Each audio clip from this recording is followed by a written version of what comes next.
So those struggles can relate to the individual, but I think what's important is to remember there's often two components to this. So there's two basic models of support. There's this kind of idea of the medical model, which is about fixing the individual. So those struggles can be around processing, executive function, structure, organisation, all that sort of stuff, or maybe communication. But then you also get things that come up where the individual feels they're failing, but actually when you look at it, it's to do with organisational processes and structure. So there's a different kind of conversation that says, well, actually the individual's fine. They were fine before that.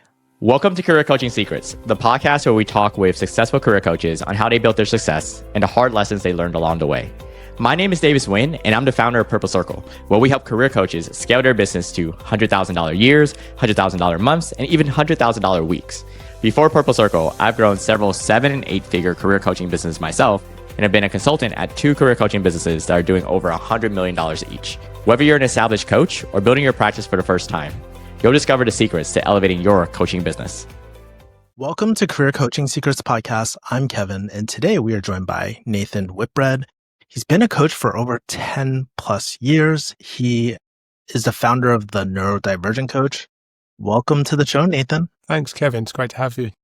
Yeah, it's great to what was really interesting. We were chatting pre-podcast and I was just saying, I actually have a lot of neurodivergent friends who are actually coaches. And one of the first things that popped in my mind was, how did you get into this work and turn it into a business? Yeah. So for me, why that happened was, so in the UK, there's quite a lot of provision in terms of support for people who've got neurodivergent conditions. So I was diagnosed with dyslexia, actually at age 35. So quite late on in life, but got some support through a government scheme in the UK called Access to Work, and had some training/coaching support through a provider. Became clear to me quite quickly was a lot of it at that time, because this was a few years ago, was very educationally based. So it was sort of like back to school stuff. And I just felt really strongly there's a better way to do this. That is what launched me into coaching. Ironically, the provider that had provided that support to me actually asked me to come and work for them, because I was at a position where I was looking for a new role, and I'd said I was quite interested in doing this sort of stuff, and I thought there was a better way to do it.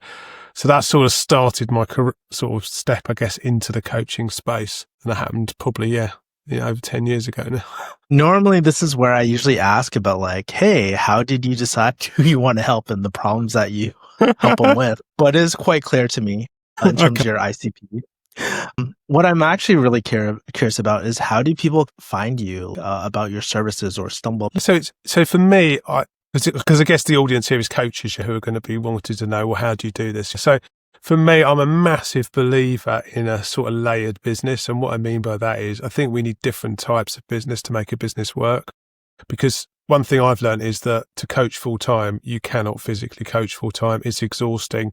And actually, there's a whole load of other things you need to do to make it happen. So what you ideally need is some sort of associate work in a related area that can provide you with business. And that may not just be coaching, that might be training or something else that's related. And then it's also healthy to build your own spaces. So, you've probably seen I've got a website and mainly a LinkedIn presence. But that is a slower burn. It takes time to build relationships. And then within that, you then have a blend of organizations that kind of align with what you're doing and want to work with you on an ongoing basis. And then individuals who are saying, well, actually, we like what you're saying, really like to find out if that's something that would be useful for what I want to achieve. I think that I describe it as a bit more volatile, because often when you're dealing with individuals, that work can be sometimes quite short. And so you can put a disproportionate amount of time sometimes into the marketing and kind of acquisition piece. No, I've got a problem with that, but it's just noticing that if you're building a business, that can sometimes be quite tricky. As you reflect, because you've been in the business for 10 years now, as you reflect on your journey, what sort of challenges have you kind of encountered when it came to finding clients? And, it sounds like from what you just mentioned, it took a lot of time, and yes, it wasn't just overnight.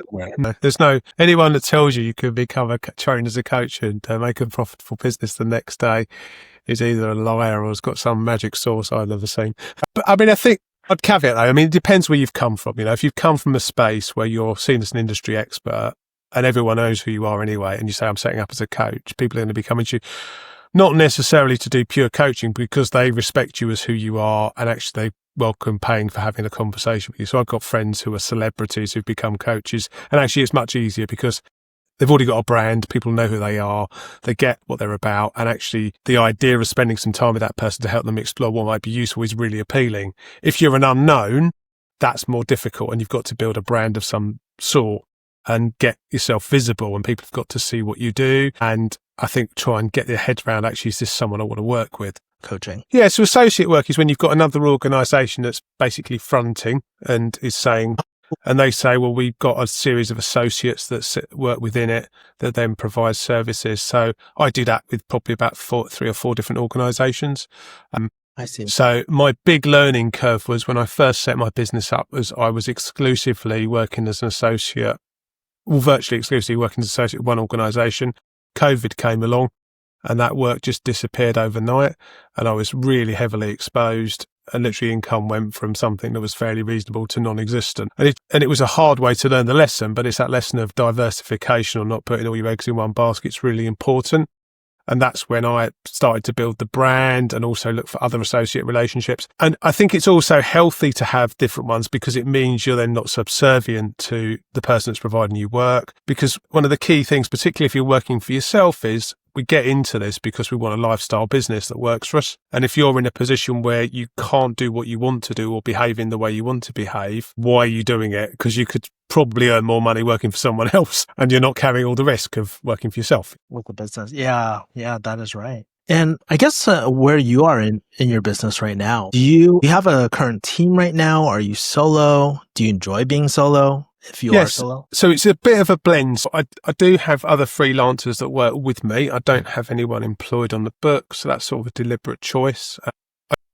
I don't know, that might change in the future, but at the moment that feels like that works really well. So part of that's to do with family as well. So I only work 3.5 days a week anyway. So because we've got 4 youngish children, they're growing up rapidly. So it's kind of a surprise, but we knew what we were getting into. We did think about it, but I think there's something about work is only ever part of who you are, and actually what's really important in life. And certainly I've been reminded lately, having a few friends who are sort of approaching end of life stuff for various reasons, do you really want to look back on your life and say, well, I could have spent another 5 minutes in the office? Probably not. I don't think anyone ever says that.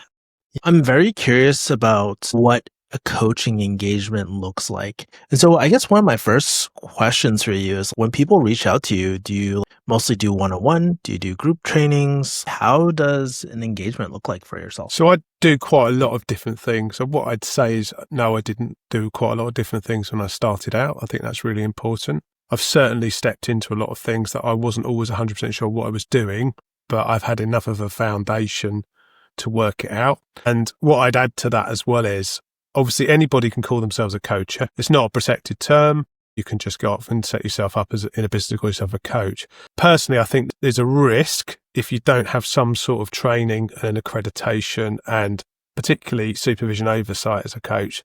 There is a danger to you as a coach and also the people you work with. That's not to say that you need huge amounts of education, because there's a whole industry here that will take your money if you let them, and will train you to the ends of the earth, and you still end up with a business. So I think that's really important, to be wise about where you spend your time. But ultimately, a coaching conversation is very simple. It's a conversation with 2 people about one person. And one person's doing a shed load of work, thinking about their stuff, and the other person is facilitating that. And that can happen as individual, as group, as team. And the difference between group and team is that team is an intact team, either in an organisation or somewhere, whereas a group tends to be maybe some individuals come together, have got a shared interest, but don't necessarily have a connection. So you work in a slightly different way. So one of the things I'm also a big fan of now is action learning sets. I don't know if you come across that, just this idea. Shared learning. So the idea is that one person learns, everyone learns, because we're in the space. Because in certain settings, you can end up having the same coaching conversation with multiple people. Whereas actually, if we did it in an action learning set, everyone learns together, huge savings for the organisation. And also there's that whole thing about, particularly when you work in an organisational setting, there's stuff in the room that other people wouldn't come across unless they heard it from those other people. It may not come up in another conversation. What I'm also taking away from this call too is that people in the UK and people in the US definitely have different terms for things too. So like you're describing these things, ooh, that's like kind of like organizational trainings or group trainings and stuff like that too. Sounds very similar at least. Totally, Kevin. And there's lots of labels for stuff, isn't there? But ultimately we're facilitating conversations and learning.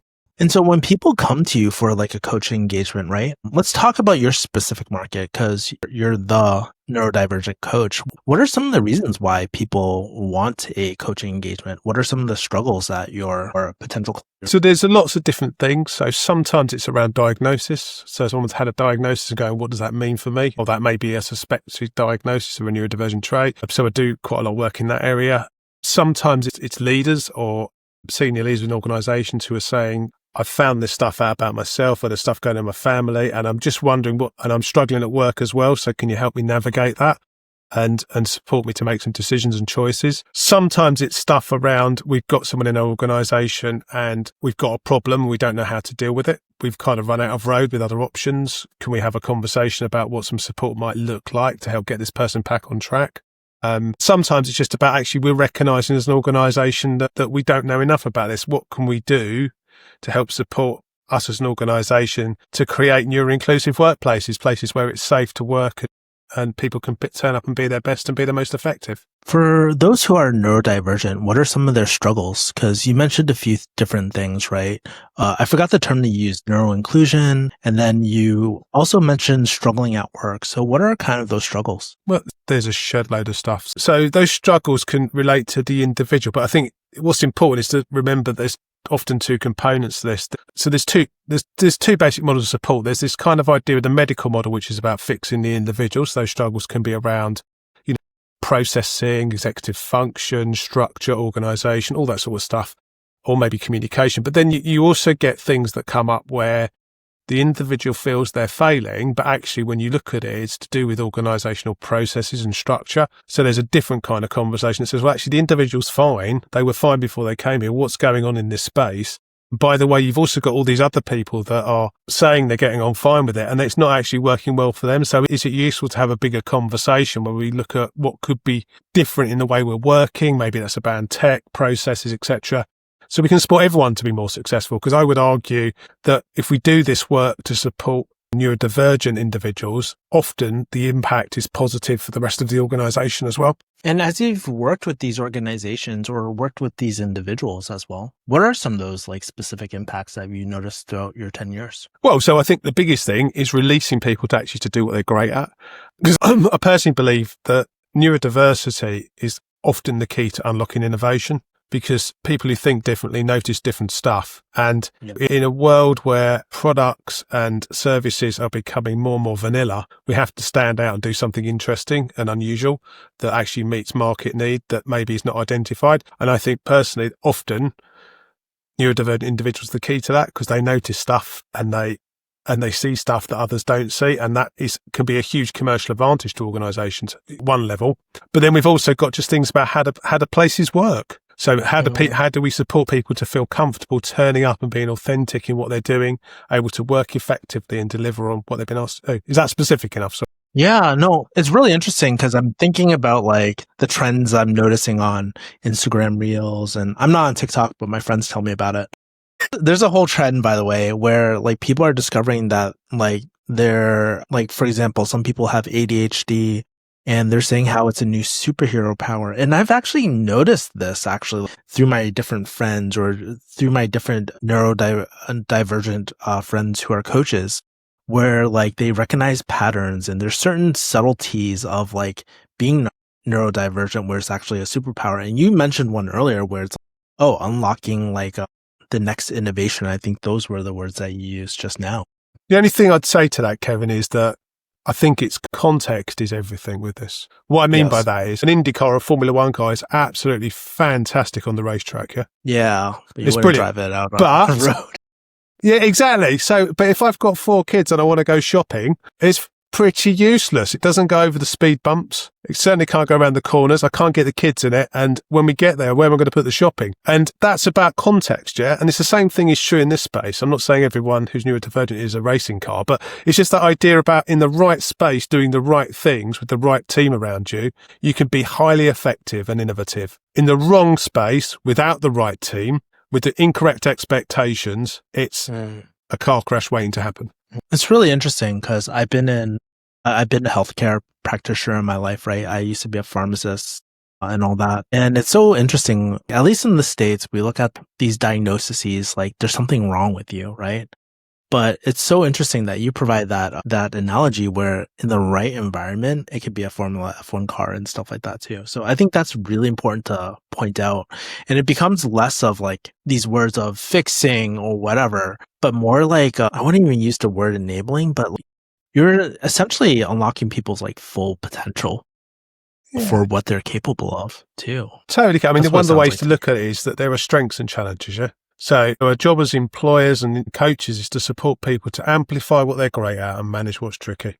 It's not like marketing and sales where there's like a hard outcome, right? And usually for those things, it's very easy to price. And one of the things I've noticed, not like with a lot of coaches, they struggle with things like pricing these type of transformation. Yeah, totally agree. Yes. I didn't mean to cut. So if you're interested, I mean, if is it okay to reference something? A friend of mine, Gary Crotaz, wrote a brilliant article on Forbes about this in terms of pricing. So what he talks about is this idea of actually working out what your top price is for the top person you want to work with, and then almost having a point system based on the person you're working with. Because as a coach, value is based on the individual we're working with.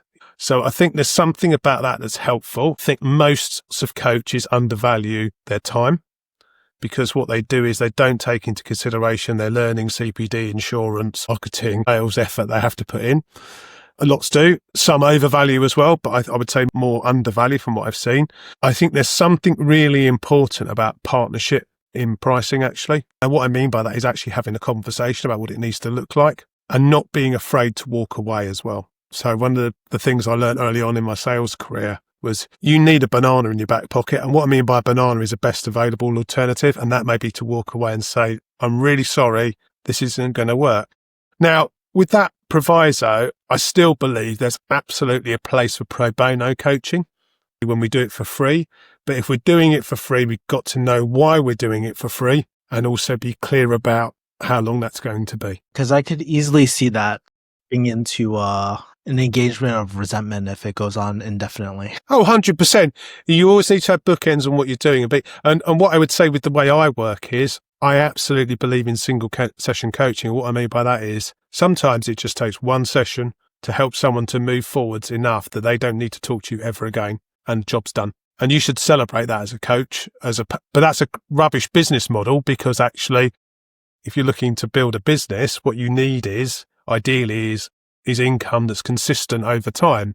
So if you've worked very hard to get a client and then, or a thinker, as I call them, and then they only stay for one session, that can be a huge cost of acquisition for a single piece of work. Good point. So there's the ethics bit here over the money that you've got to weigh up very carefully, I think. I guess the thing I'm very, very curious about. So now that we kind of know how people are finding you, what your coaching engagements look like, the transformations, how to kind of like think about pricing, I would say. Let's talk about your future goals. I guess like since you're 10 years into this, like, where do you want this coaching business to take you in the next season of your career and all that? Do you have any desires to scale, secret dreams, big ambition no one knows about? Very curious there. Don't think so, no. I mean, I really enjoy what I do. I think there's an opportunity at the moment because the sort of thing I do has got very interesting in terms of there's a lot of attention on it at the moment. And there's probably a lot of snake oil out there as well in terms of people, I think, making this more complicated than it needs to be, because I would fundamentally argue that it's more important to be a proficient, well-trained coach than a neurodiversity expert to operate in this space, because actually what's important is that we've got the tools to have better conversations than more knowledge to bring into the space. I'm actually writing a book at the moment with a friend of mine, Claire Pedrick, and another friend called Claire Witten, around this very subject. It's called Lens Not Label. It will be due out in November next year. So we've got a published date now, which is good. And the whole purpose of that really is just to really open that conversation up and say, what's the least amount we need to do to support the people we're working with to move forward so we don't get in the way. Do you find like in your line of work, do you feel like you said something really interesting earlier where you're like, it probably is more important to be a better coach than, I'm paraphrasing, better coach than, versus like having all this specialized knowledge about neurodivergence, right? Yeah. But with that being said, like, are there any special, let's say if someone was to go like to coach neurodivergent people, right? Are there any special accommodations or special things to keep in mind when you're coaching neurodivergence? patience. And not above and beyond what you need to do anyway. And that's ask them what you need to do to make this work or make this place safe enough to do the work we need to do. As you also reflect on your career journey as well, what kind of challenges do you notice in your season of your coaching business right now? Maybe some things that people would not be able to see outside looking in. I guess there's a frustration in terms of, I think with any business, there's ceilings at certain points, particularly if you're going to work for yourself. When you are just doing all the work, then your ceiling is always going to be how much you can charge per hour and how many hours you can work. So it's then thinking about what else do you do to help support a supplemental activity or, passive income, as some people would call it in the UK. What value can you add that creates cash for you that helps support you to do what you want to do so you don't flog yourself to death, basically just driving yourself as a sausage machine. So that's one of the challenges.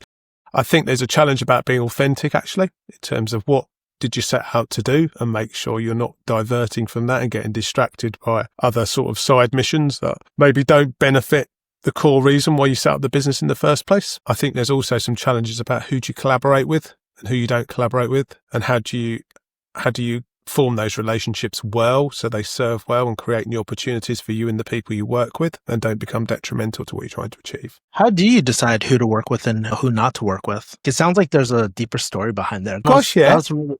Yeah. So I think for me, there's something really fundamental about, have we got a relationship here? Is there a connection? As human beings, is this someone I trust and able to get on with and work out how to move forwards with? I think that's probably the heart of it. And then you can look at the commercials and what we're trying to do. The big lesson I've learned here again, Kevin, is, which probably comes back to where we started right at the beginning, this stuff doesn't happen overnight. So if I think about probably my biggest associate arrangement was a relationship that took 2 years before we did any work together. Conversations, getting to know each other. Because actually it's kind of like relationships, yeah, more generally. If you rush into them, I guess we've all been burnt where we've rushed into stuff thinking something's one thing and it's turned out to be something quite different. The same thing happens in business. Another thing you mentioned too about some of the challenges that you've gone through are kind of like the ceilings. And so I know that you mentioned you hired freelancers and stuff, and there's just so many options, right? You could hire an executive VA, you could hire other coaches and all that. What sort of things have kind of like, have you tried so far in terms of dealing with like the ceilings? So I've worked with a VA for quite a few years and that's been really successful. We took a pause over the summer because I realized that I wasn't really thinking about how that relationship was working. Not that that person was doing anything wrong. It was more, I wasn't actually being proactive in thinking about, well, how do we need this to work really effectively? So in that stopping and having a break for a couple of months has been really useful because it's helped me reflect on the things I actually want to do and achieve, as opposed to things I've just been doing because I've been so busy rushing forwards that I haven't really noticed what's important and what's not. So that was a big learning, taking pauses. I think scaling is a really challenging issue around the coaching space. And the reason why is you have to have, particularly if someone's coaching under your brand, how do you know the quality of what they're doing and whether that fits with your ethos in terms of the way you would coach? So for me, there's probably something really important about someone who would work for me to be trained in a certain way around coaching. And that's about being simple in terms of approach, not bringing lots of models and stuff into the space. That's really important. So, I'd be really keen to see that. And also, I think for this size of business, it's tricky because what you don't want to be doing is bringing in management headaches and management challenges. What you're trying to bring is people that add value to the business, not only in the work they output, but also the ideas they bring to help shape what it looks like moving forwards. So that then brings another challenge. Are you really looking for people to work in the business, or are you actually looking for partnership in the business? Sounds like you've wrestled a lot with the idea of like potentially scaling or not, and like totally. You've thought about it before. Totally good. I mean, it's a constant nag, isn't it? So this is probably more about me, but my whole personality is, how do we move forwards? What's good? What's the next even better? What does that look like? One of the challenges with that is that in a culture and I guess a wider society that's all about more, there's a temptation to accrue more, isn't there? And it's just like, I don't know if you remember, you heard the No Fear brand, I assume. No Fear brand. No, I haven't. It's a bit older now. It's a UK brand, I think. I thought it was US brand. But they just had this T-shirt that said that he who has the most toys still dies. This sort of idea.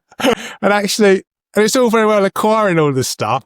But actually why, and it comes back to why are we doing this? What is it we're doing? And I think for me, the reason why I coach is because of that amazing moment when someone gets some insight into their own stuff and they go, aha, I can do something with that. They don't even have to tell me what it is, but the fact that I've been able to facilitate that is why I do this.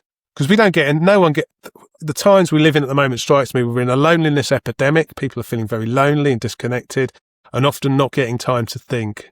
And we've got all of these kind of like things that take our time and energy that stop us from thinking. So if we can facilitate someone to think and actually be listened to well, and someone to notice what's going on so they can get some insight into their own stuff, I think that just feels like such a good and generous thing to be able to do. And to get paid to do that, it's brilliant. Have you ever experimented hiring someone to coach under you for your brand? No. Did you ever run any experience? Never. Oh. Maybe that'd be one for, no, I don't think it'll be this year. It depends what happens. I don't know. We'll have to wait and see. I think it's probably more likely, I don't know, but I suspect it's more likely that I will merge or come into another brand, I think, as a sub-brand, possibly. I don't know. Yeah. I think knowing how I thrive as working on my own, but also recognise collaboration is everything for me. So I don't know though, but that's where it goes. Yeah. I think as humans, we always make predictions, right? Throughout the test of time. And it's good though. Some of those predictions come true. It's good. Yeah. It's good. There are no plan survives first contact, but without a plan, we're going nowhere. Final segment I'd like to play with you. It's called Underrated. And probably as a business owner, maybe as a coach, right? You've gotten a lot of advice and some of it is good. Some of it is bad. Some of it is solicited. Probably a lot of it is unsolicited, right? And so I'm kind of curious over a lot. Okay. Probably 99% unsolicited. We'll see. There has been some useful things I've learned, but there's been a lot of rubbish to clear out. And I think there's like wisdom in that too, right? And so I'm really curious, what's your most overrated piece of business advice that you've gotten, and what's the most underrated piece of advice that you've gotten so far? At least the most, whatever comes top of mind in this. I think probably the most important piece of business advice that I've ever had is, it's important to own your own spaces. So what I mean by that is I think there's a lot of narrative out there at the moment that says you need to have a social presence on this and a social presence on that and be messaging on this and messaging on that. But all those platforms can disappear like that. So my LinkedIn profile could go tomorrow. My YouTube channel could go tomorrow, and there's no control I've got over that. If they decide to turn it off or change something about it, it's gone. But my website, I own, and no one can take that away from me. I can rehost it and move it. So that's mine in terms of my footprint. Yeah. And that goes with email list as well. I've got control over my email list. That's mine. People can choose whether they join it or leave it, but ultimately I can choose when they send them an email, and I can't do that. And I think that is really important to get your head around what you actually have control over and what you haven't. I think as well, some of the worst advice is around, I guess, all the stuff you're supposed to do that's not useful. So, for example, being present at all these things, trying to be everywhere and do everything for everyone.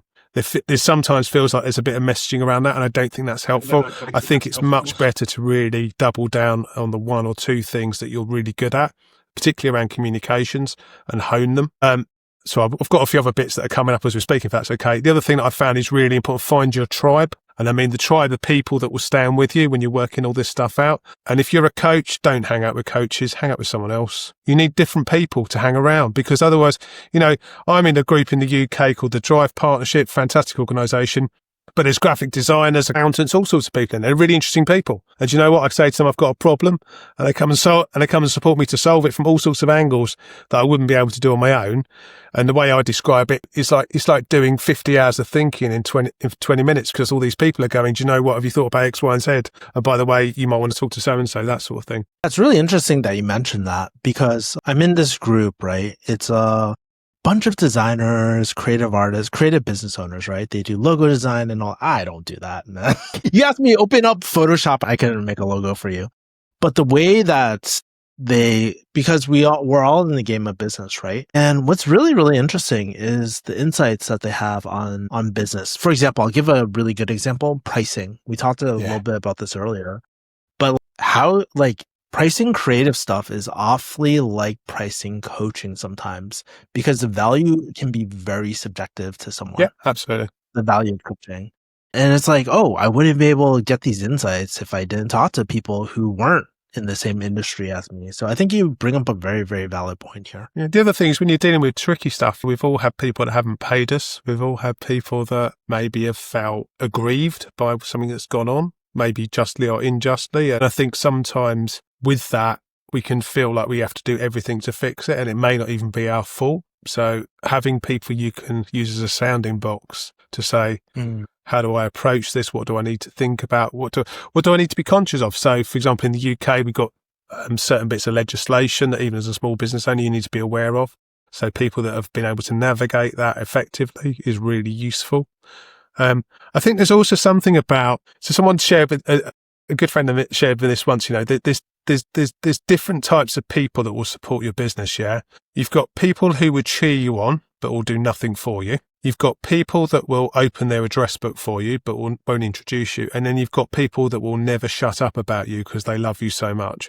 And she described them as her angels. If you can work out who those people are, they're the people you need to spend all your time with. Because when you're not in the room, they'll be talking about you.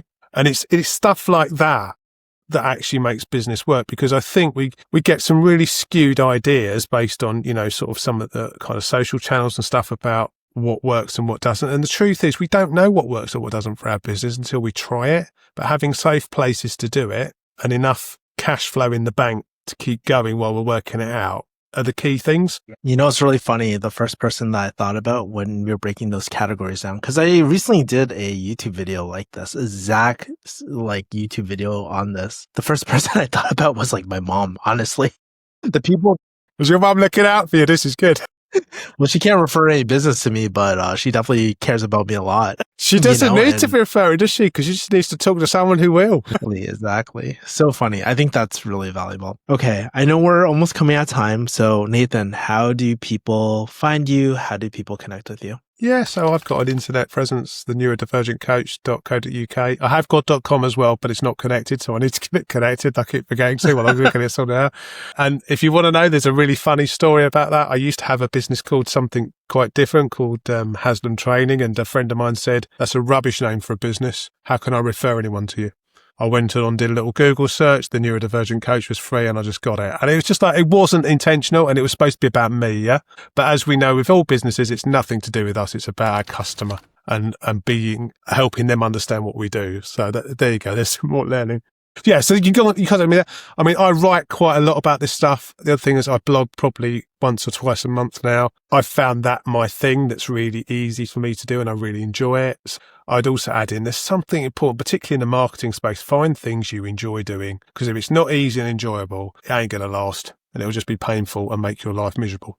Great final advice. And honestly, the things I took away from this call was, honestly, a lot of the fundamentals of business, right? Grow the email list, not the social media following. Because how many times do we see this? People get deplatformed all the time or shadow banned or whatever. We don't know what's happening with the algo, right? And suddenly you lose that reach. And I think this other, maybe more esoteric concept of, is more always better? Do we always need to scale more and more and more and more? And I'm not saying it's bad, but are we intentional about it? And good question to ask, though, isn't it?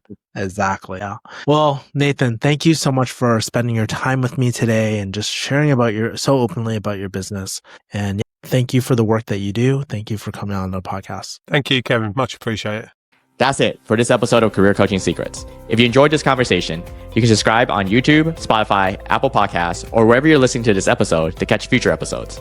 This podcast was brought to you by Purple Circle, where we help career coaches scale their business to $100,000 years, $100,000 months, or even $100,000 weeks, all without burning out and making sure that you're making the impact and having the life that you want. To learn more about our community and how we can help you, visit joinpurplecircle.com.